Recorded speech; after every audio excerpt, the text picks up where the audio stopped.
In this video, what I want to do is spend some time talking about the state of Russia at the point at which we are beginning our studies, the studies of Tsarist and Communist Russia for AQA A-level history, and we're talking about the condition of the state of Russia at the point of 1855. The point of 1855 is, of course, the point at which Alexander II takes the throne, as illustrated here on screen with the image of the coronation. The specification requires us to understand the idea of political authority in the state of Russia, the concept of autocracy, the political, social, and economic condition of Russia in 1855, and the impact of the Crimean War.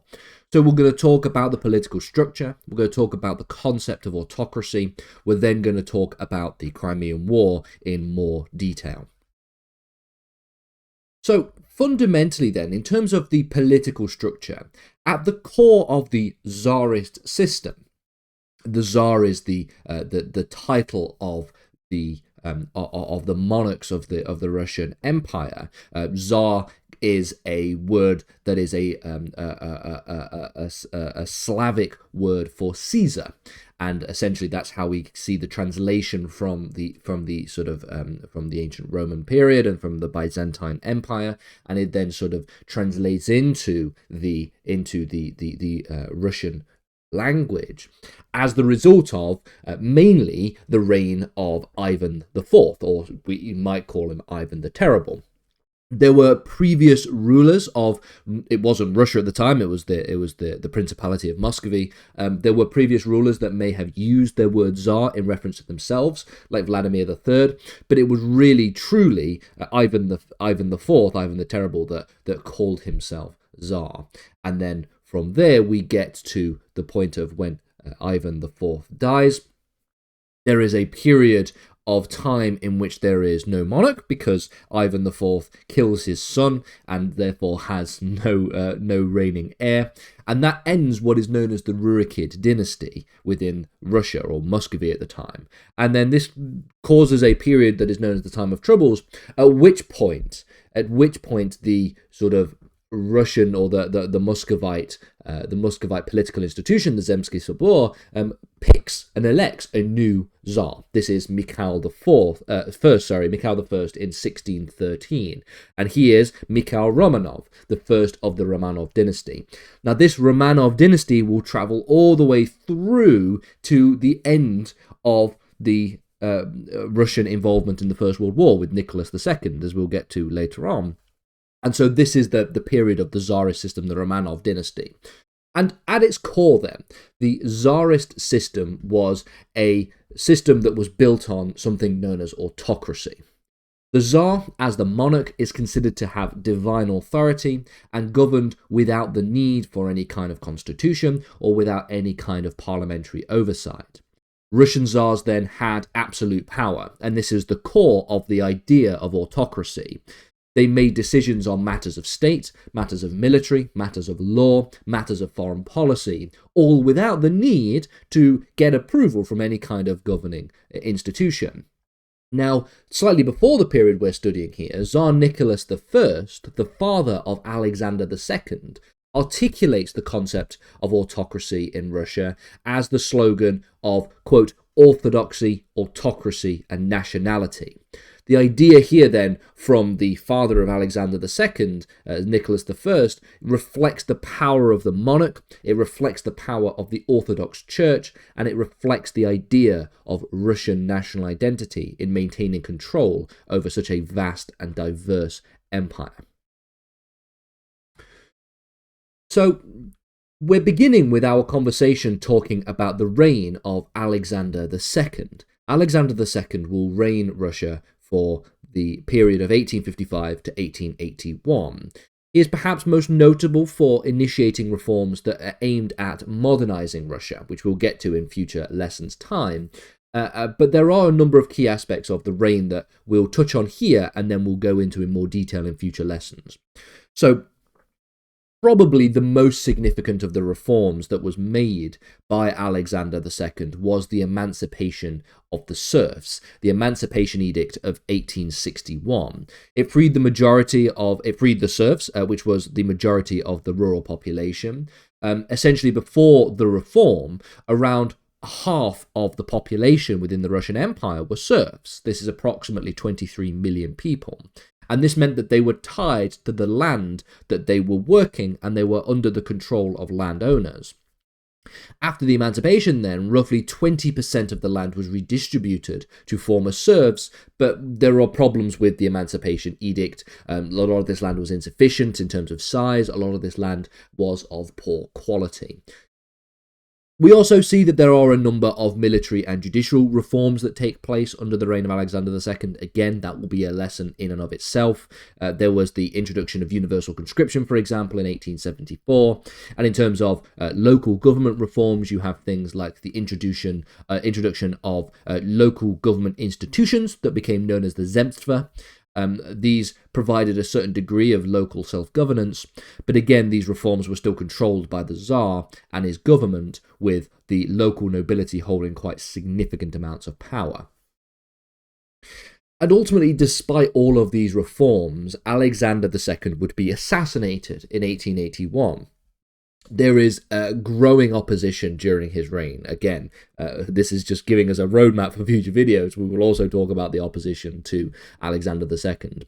There is a growing revolutionary movement who believed that these reforms were very insufficient. And so a radical group known as the People's Will assassinates Alexander II in 1881, and it highlights the instability within the empire, but it also leads to a significant amount of crackdown when we think about the reign of his son, Alexander III, between 1881 and 1894.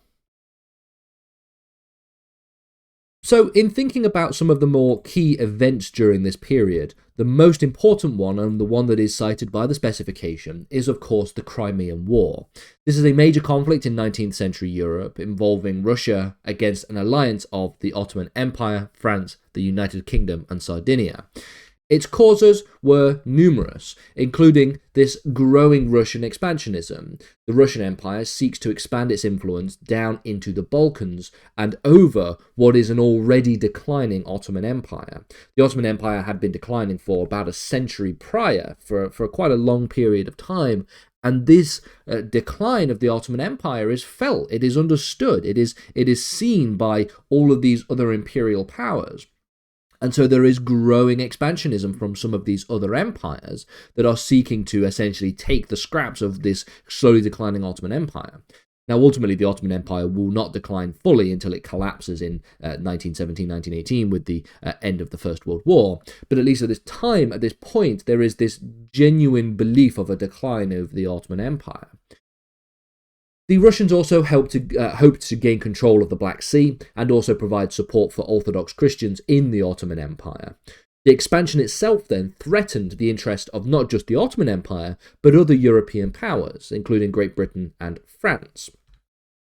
The Eastern question is another cause of this particular conflict. It refers to the issue of what would happen to the Ottoman Empire as it began to weaken. Russia, as a rising power, had the belief that they could fill this power vacuum, while European powers like Britain and France sought to maintain the balance of power by containing Russia's ambitions. And then finally, there may have been religious tensions as a cause of the Crimean War. One of the immediate causes was a dispute, should I say, over the protection of Christian minorities in the Holy Land, the land of Palestine, which was under Ottoman rule. Russia presented itself as the sort of protector of the Orthodox Christian faith, and while France claimed the same role for Roman Catholics. And so the war begins in 1853, a couple of years before our period of study, and it is marked by a number of very key events. We see, for example, the siege of Sevastopol. This is a major confrontation which occurred on the Crimean Peninsula, where Sevastopol was a Russian naval base at the time, and British and French forces, alongside their Ottoman allies, laid siege to the city, which was being defended fiercely by Russian forces.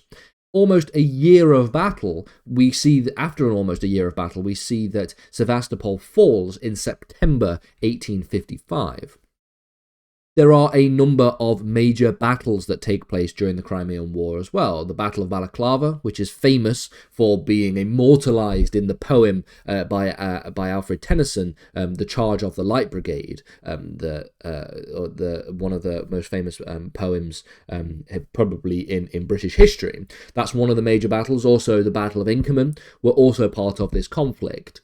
The war involved long, grueling trench warfare, particularly around places within Sevastopol, and highlighted the devastating impact that this new modern artillery and technology would bring to the battlefield. Ultimately, in terms of the impact that the Crimean War would have on the Russian Empire, the Russian army was ill-prepared for the war, it had poor logistics, it had outdated tactics, and it lacked modern medical facilities, the result of which causing quite significant casualties from especially disease and poor living conditions. And so in terms of the long-term impact, we can see that Russia's military weaknesses were starkly exposed during the war itself. We see a loss of influence within the Black Sea. One of the war's main objectives for Russia was to secure naval dominance in the Black Sea. But at the end of the war and the defeat of the Russians in 1856, we get the Treaty of Paris. The Treaty of Paris ends the war officially, and it limited Russia's naval presence in the Black Sea and neutralized the region, preventing Russia from maintaining any kind of powerful naval military there. The war's failure was also a major factor in the death of Tsar Nicholas I in 1855.